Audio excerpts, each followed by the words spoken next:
देहरादून के पास एक छोटा सा कस्बा, शांत, पहाड़ी, ठंडी हवा वाला। लोग कहते थे वहाँ शाम के बाद हवा भी धीमे कदमों से चलती है। उसी कस्बे में एक पुराना बंगला था, नीलगिरी हाउस, जिस पर पिछले 20 सालों से ताला लगा था। लोगों को बस इतना पता था कि उस घर में रहने वाली एक लड़की अचानक गायब हो गई थी। पुलिस को खून के कुछ धब्बे मिले थे, लेकिन लड़की पूरी तरह लापता। नाम था राधिका। उस रात नीलगिरी हाउस के बाहर से अचानक एक आवाज उभरी, हेलो, कोई है? रात के 12 बजे गेट के बाहर एक लड़की खड़ी थी। उसके कपड़ों पर धूल थी, बाल उल्हे हुए। वह एकटक घर को देख रही थी, जैसे पहचानती हो। घर वापस आने में बहुत देर कर दी। वह बड़बड़ाई। सिक्योरिटी गार्ड ने पूछा, मैडम आप कौन? लड़की ने धीरे से कहा, मैं राधिका। गार्ड के पैरों तले की जमीन खिसक गई, क्योंकि राधिका को लापता हुए पूरा 2 दशक हो चुका था। अगली सुबह पुलिस चौकी में उस खबर ने हंगामा मचा दिया। इंस्पेक्टर आदित्य सिंह को केस दिया गया। आदित्य बेहद शांत, तर्कशील और शार्प ऑफिसर था। उसने पहली मुलाकात में ही पूछा, क्या आप बता सकती है आप अब तक कहाँ थी? राधिका ने सिर झुकाकर कहा, मुझे कुछ याद नहीं। आदित्य ने उसकी आंखों में देखा। उसे बिल्कुल ऐसा नहीं लगा कि वह झूठ बोल रही है। उसकी आंखों में सचमुच खोए वर्षों की थकान दिख रही थी। राधिका को डॉक्टर के पास मेडिकल जांच के लिए ले जाया गया। मेडिकल रिपोर्ट हैरान करने वाली थी। उम्र वही लगभग 19 की। शरीर सामान्य, कोई मानसिक बीमारी का लक्षण नहीं, लेकिन शरीर में सेडेटिव ड्रग्स के ट्रेसेस, यानी वह किसी जगह दबाकर शांत करके कैद रखी गई थी। शाम को आदित्य उसे फिर उसी पुराने घर लेकर गया, यह जानने लिए कि उसे कुछ याद आता है या नहीं। घर के अंदर घुसते ही राधिका का शरीर कांपने लगा। मैं यहाँ थी, उसने धीमे से कहा। किसके साथ? आदित्य ने पूछा। राधिका ने दीवार की तरफ देखा। दीवार में नेल्स लगे थे, जैसे किसी ने पहले तस्वीरें टांगी हों। वह फोटो यहाँ होती थी, राधिका ने कहा। किसकी फोटो? आदित्य। राधिका, एक आदमी जिसकी आंखें हमेशा मुझे देखती लगती थी।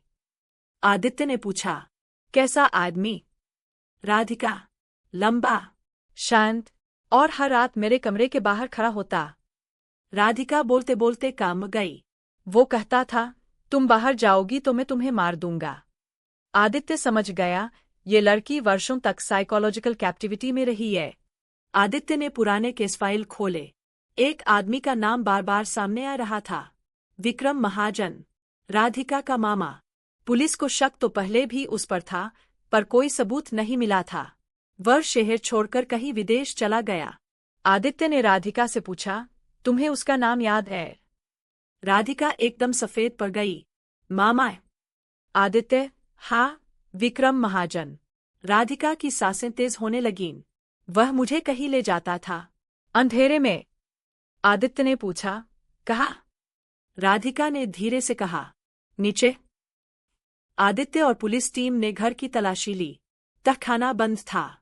20 साल पुराना रस्टेड पैडलॉक। कुल्हाड़ी से ताला तोड़ा गया। दरवाजा खुला, अंदर हल्की बदबू। दीवारों पर पुराने ब्लड स्टेन जैसे धब्बे। एक टूटी कुर्सी और एक पुराना लकड़ी का बक्सा। बक्से में मिली पुरानी लड़कियों की हेयर क्लिप्स, रिबन और एक छोटी डायरी। डायरी पर लिखा था, आर। आदित्य ने डायरी खोली। पहला ही वाक्य, मामा आज फिर आए। उन्होंने कहा, मैं उनकी गुड़िया हूँ। टीम के पीछे राधिका थी। उसने डायरी छूते ही रोना शुरू कर दिया। यह डायरी उसी की थी। तहखाने में एक छोटी लोहे की खिड़की मिली जिसमें से सूरज की रोशनी भी मुश्किल से आती थी। राधिका ने खिड़की की तरफ इशारा किया। मैं यही बैठकर बाहर देखती थी। तुम कभी भागने की कोशिश नहीं की? आदित्य। राधिका, मैं कोशिश करती थी, लेकिन हर बार वह मुझे वापस ले आता। से? आदित्य ने पूछा। राधिका की आवाज फिसल गई। वह कहता, तुम्हें ढूंढने कोई आएगा ही नहीं। आदित्य ने इंटरपोल के जरिए विक्रम की खोज शुरू की। पता चला, वह पिछले 6 सालों से नेपाल में किसी पहाड़ी क्षेत्र में डॉक्टर की तरह काम कर रहा है। शौक की बात, उसके पास मेडिकल डिग्री नहीं थी, लेकिन वह लोकल विलेजर्स का इलाज करता था। आदित्य समझ गया, वह बहुत चतुर और खतरनाक आदमी है। अगली रात राधिका पुलिस सुरक्षा में थी। फिर भी रात के 3 बजे सीसीटीवी में एक शैडो दिखाई दी, जो उसकी खिड़की को कुछ देर तक देखती रही। अगली सुबह राधिका ने कहा, वह आया था। आदित्य, कौन? राधिका, मामा। लेकिन यह कैसे हो सकता है? आदित्य चौंक उठा। एक फोन कॉल आया, विक्रम महाजन देहरादून बस अड्डे में देखा गया। पुलिस मौके पर पहुंची, लेकिन जब पीछा किया तो विक्रम अचानक हवा की तरह गायब, जैसे वह पहले से हर चाल समझ चुका हो। रात को पुलिस चौकी में अचानक सन्नाटा फैल गया। आदित्य ऑफिस में बैठा पुरानी रिपोर्ट पढ़ रहा था कि तभी राधिका धीमे चलकर उसके सामने आकर बोली, मैंने कभी बाहर जाने की कोशिश नहीं की थी। आदित्य ने सिर उठाया। क्यों? राधिका, क्योंकि मैं वह खुश थी। आदित्य के हाथ से फाइल गिर गई। तुम्हारा मतलब? राधिका हंसी। विक्रम ने मुझे बचाया था। आदित्य, किससे? राधिका, मेरे अपने पिता से। रिपोर्ट में लिखा था, राधिका के पिता मदिरा पीकर मारपीट करते थे। मां पहले ही मर चुकी थी। राधिका घर में रोज डर के साये में रहती थी।